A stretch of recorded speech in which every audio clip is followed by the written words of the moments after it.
नमस्कार दोस्तों, स्वागत है आपका हमारे चैनल पे। दोस्तों, आज हम बहुत ही बेहतरीन ट्रिक सीखने वाले हैं जिसमें हम सीखेंगे एक्सेल के मल्टीपल सीट्स को एक सीट में कैसे कंबाइन करें, वो भी बिल्कुल डायनेमिक तरीके से। चाहे कि आपकी सीट इंक्रीज होती जाए या डिक्रीज होती जाए, या फिर आपका कॉलम इंक्रीज हो या डिक्रीज हो, वो बिल्कुल हम डायनेमिक तरीके से इसे सीखेंगे आज इस वीडियो में। तो ये ट्रिक्स सीखने के लिए आप वीडियो के एंड तक जरूर बने रहें। तो दोस्तों, वीडियो स्टार्ट करने से पहले आप सबसे एक रिक्वेस्ट है, जो भी यूजर हमारे चैनल पे नए हैं प्लीज़ हमारे चैनल को सब्सक्राइब करें, वीडियो को लाइक करें और अपने दोस्तों के साथ शेयर करना बिल्कुल ना भूलें। तो चलिए दोस्तों, ये ट्रिक हम सीख लेते हैं। सबसे पहले दोस्तों, हमारे पास ये एक्सेल आपको दिख रही है, इसमें हम एक नई सीट इंसर्ट कर ले रहे हैं। हम इसी सीट में उस कंपाइल डेटा को लेकर आएंगे। अब जिस डेटा को हम कंपाइल करेंगे वो फाइल मैं आपको दिखा दे रहा हूँ। वो हमारे पास एक दूसरी फाइल है जो कि हमारे पास सेल्स का डेटा आता है मंथ ऑन मंथ। तो चलिए आपको उस फाइल पर लेके चलते हैं अपने दूसरे वाले एक्सेल पे। ये है सेल्स सीट नाम का एक मेरे पास एक्सेल है जिसमें अभी 3 सीटें डली हुई हैं। एक है जनवरी का सेल, फिर है 5 मंथ का सेल और फिर है मार्च मंथ का सेल। ये मंथ ऑन मंथ मेरे पास फाइलें इंक्रीज होती जाती हैं, जैसे कि मंथ हर महीने में मेरे पास ये मंथ ऐड होके आता रहता है। तो इसको हमें डायनेमिक करना है जिससे मैं सिंगल क्लिक पे सारे मंथ का डेटा एक ही सीट में मुझे मिल जाए। तो चलिए दोस्तों, ये रहा डेटा, हमने डेटा समझ लिया। अब इस फाइल को मैं क्लोज करता हूं। अब इसमें हम क्या करेंगे, ये जो एक्सेल सीट दिख रही है इसमें हम वो कंपाइल करके लाएंगे। तो इसके लिए हमें क्या करना होगा, हमें अपने डेटा के टैब पे जाना है। डेटा के टैब पे जाने के बाद आपको यहाँ पे मिलेगा गेट डेटा। गेट डेटा में आपको मिलेगा फाइल फ्रॉम फाइल। इसमें आपको एक्सेल लेना है क्योंकि जो हमारा डेटा है वो एक्सेल के फाइल में है। तो यहाँ से हम एक्सेल सेलेक्ट कर लेंगे। अब ये डेटा देखिए मेरा यहाँ पे पड़ा है, जहाँ भी आपकी फाइल पड़ी हो उस पाथ पे जाके आपको वो फाइल सेलेक्ट कर लेनी है। जैसे ही आप सेलेक्ट करोगे यहाँ पे इंपोर्ट का ऑप्शन आएगा, इस पर आप क्लिक कर देना है। इंपोर्ट पे जैसे ही आप क्लिक करेंगे आपको एक नया विंडो मिलेगा।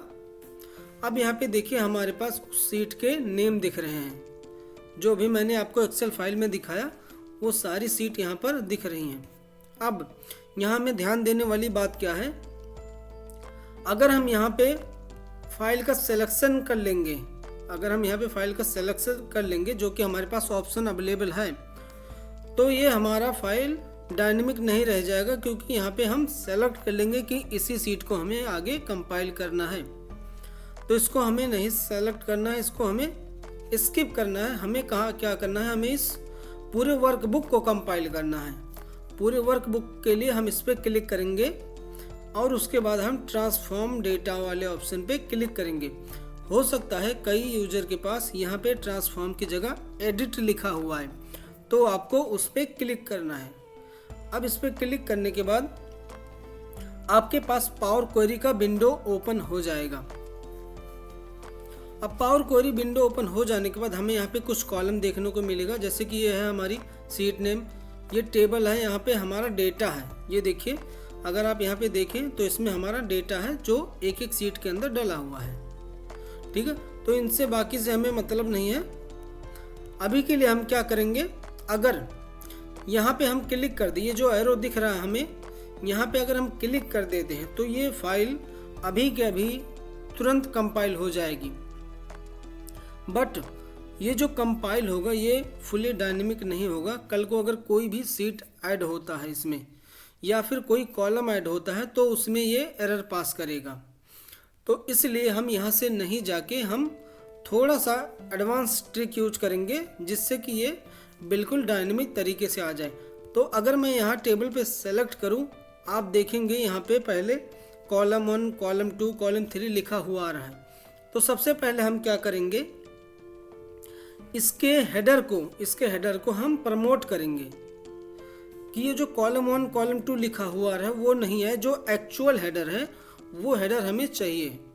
तो उसके लिए हम क्या करेंगे, इसके लिए हम जाएंगे अपने ऐड वाले कॉलम पे, यहाँ से हम सेलेक्ट करेंगे कस्टम कॉलम। कस्टम कॉलम जब आप सेलेक्ट करेंगे, यहाँ पे आपको एक फॉर्मूला लिखना है जिसका नाम है टेबल डॉट प्रमोट हेडर। यहाँ पे हम लिखेंगे table dot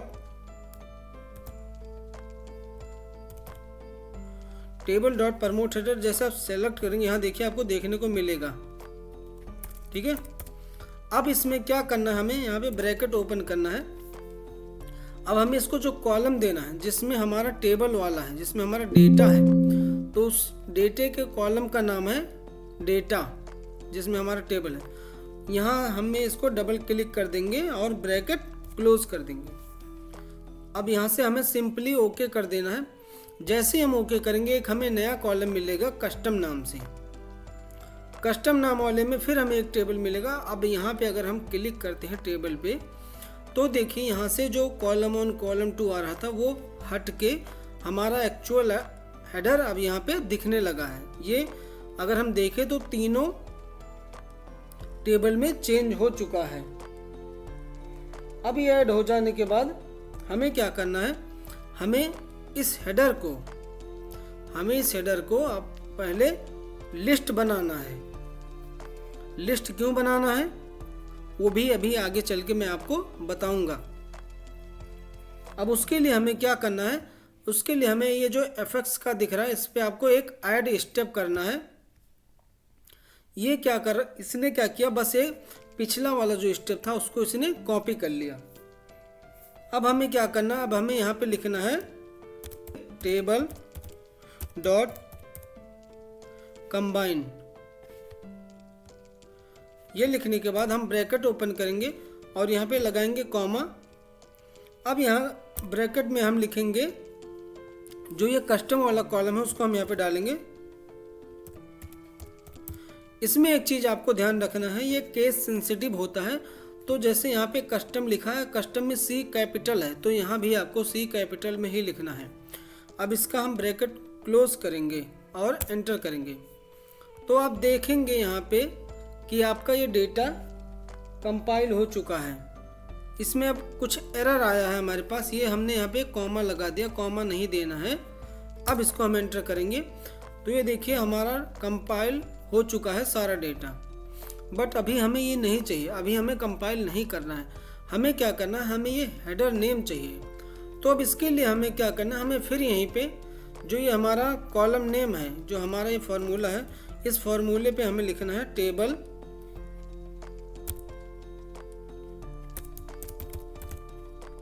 table dot column name, जो भी हमने पहले यूज किया था, टेबल डॉट कॉलम नेम। इसको हमें ब्रैकेट ओपन करना है और लास्ट में क्लोज कर देना है। अब यहाँ पे हम सिंपल एंटर करेंगे। अब देखिए ये जो हेडर था वो लिस्ट में कन्वर्ट हो चुका है। अभी इसका यूज कहाँ होगा मैं आपको बताऊंगा, हमने इसको क्यों बनाया और ये किसका क्या काम करेगा। तो अब ये लिस्ट बनकर आ गया, जो भी हमारे हेडर है उसका लिस्ट बनकर आ गया।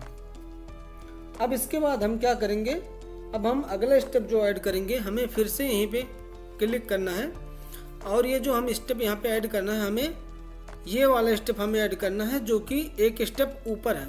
तो उसके लिए हमें क्या करना है, यहाँ पे हमें लगाना है हैश का साइन।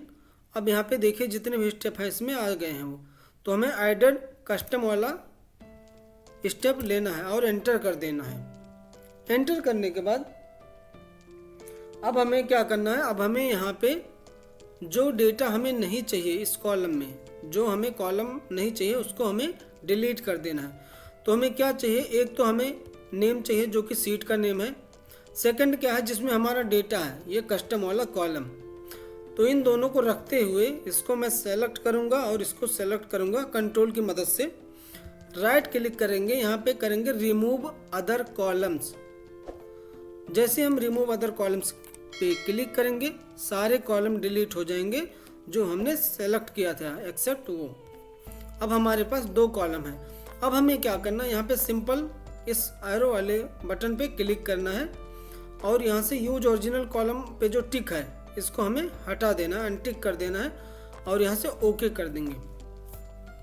ये देखिए सारा बिल्कुल डायनेमिक आ चुका है हमारे पास, बिल्कुल डायनेमिक होके आ गया, सारा कंपाइल है। अभी इसमें एक एरर है, वो एरर क्या है मैं अभी आपको दिखाऊंगा। इससे पहले मैं आपको ये सीट लोड करके दिखा दे रहा हूँ। हमने क्लोज एंड लोड किया, अब इसको हम एक बार सेव कर देते हैं। सेव करने के बाद मैं इसको बंद कर रहा हूँ, इस सीट को बंद कर रहा हूँ और हम उस दूसरी वाली फाइल पे चलते हैं जिस सीट में हमारा एक्चुअल डेटा है। अब इसमें मैं एक कॉलम ऐड करूँगा, यहाँ पे लिख देता हूँ मैं टैग, यहाँ पे कुछ भी मैं डाल दे रहा हूँ, 1 डाल दिया मैंने।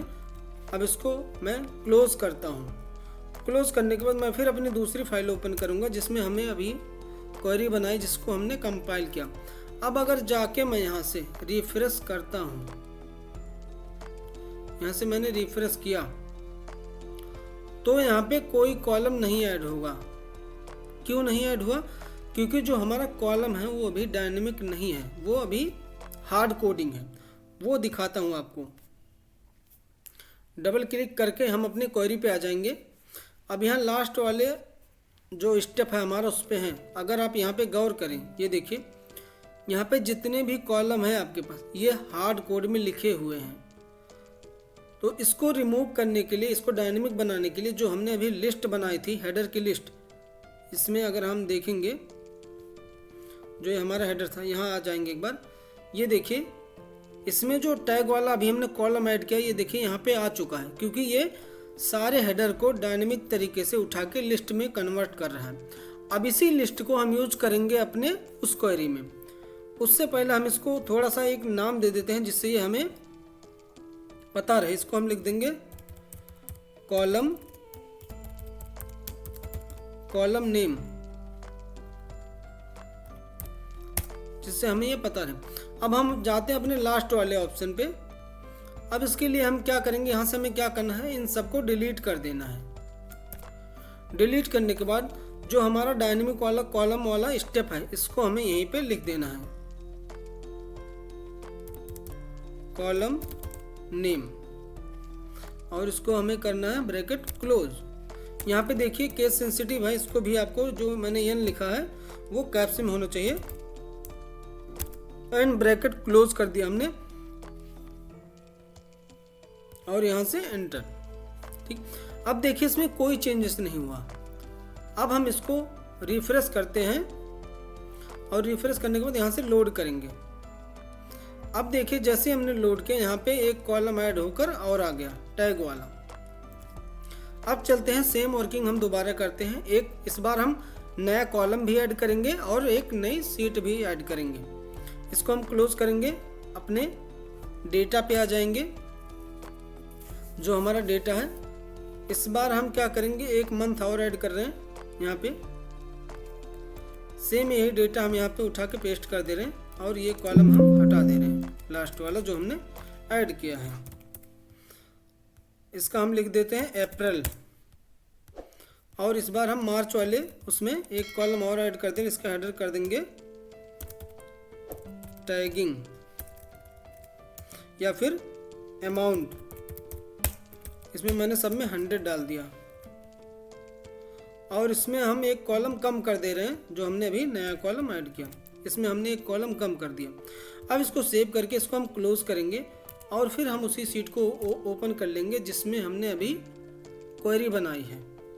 अब हमें कुछ नहीं करना है, सिंपल इस पे राइट क्लिक करना है और यहाँ से रिफ्रेश वाले बटन को क्लिक करना है। जैसे हम रिफ्रेश करेंगे आप देखेंगे यहाँ पे एक नया कॉलम सबसे पहले ऐड हुआ अमाउंट का, और यहाँ पे हम अगर देखेंगे तो यहाँ पे अब 4 सीटें हो चुकी हैं। अप्रैल भी यहाँ पे आ चुका है। अब तक यहाँ पे जैन 5 मार्च था, अभी यहाँ पे अप्रैल भी आ चुका है। तो दोस्तों ये बिल्कुल डायनेमिक हो चुका है। अब आपके जो मेन एक्सेल फाइल है जिसमें आपका डेटा है, अगर वहाँ पे कोई सीट ऐड होती है या फिर कोई सीट डिलीट होती है तो भी ये वर्क करेगा। उसके साथ साथ अगर कोई कॉलम ऐड या डिलीट होता है तो भी ये उसी के अकॉर्डिंग वर्क करेगा। तो ये दोस्तों ये आज की ट्रिक थी। आई होप ये ट्रिक आपको बहुत ही हेल्पफुल होगा और आपको ये ट्रिक अच्छी भी लगी होगी। ऐसे ही इंटरेस्टिंग वीडियो देखने के लिए हमारे चैनल को ज़रूर सब्सक्राइब करें, वीडियो को लाइक करें और अपने दोस्तों के साथ ज़रूर शेयर करें। इसके बाद भी अगर आपका कोई क्वेरी है इसके रिगार्डिंग तो आप लोग हमें कमेंट करके पूछ सकते हैं। और अगर आपको ऐसे ही आपको चाहिए कि हम फाइल कैसे कंपाइल कर सकें तो उसके लिए आप हमें कमेंट करिए, मैं उसका भी वीडियो ज़रूर लेकर आऊँगा। Thank you.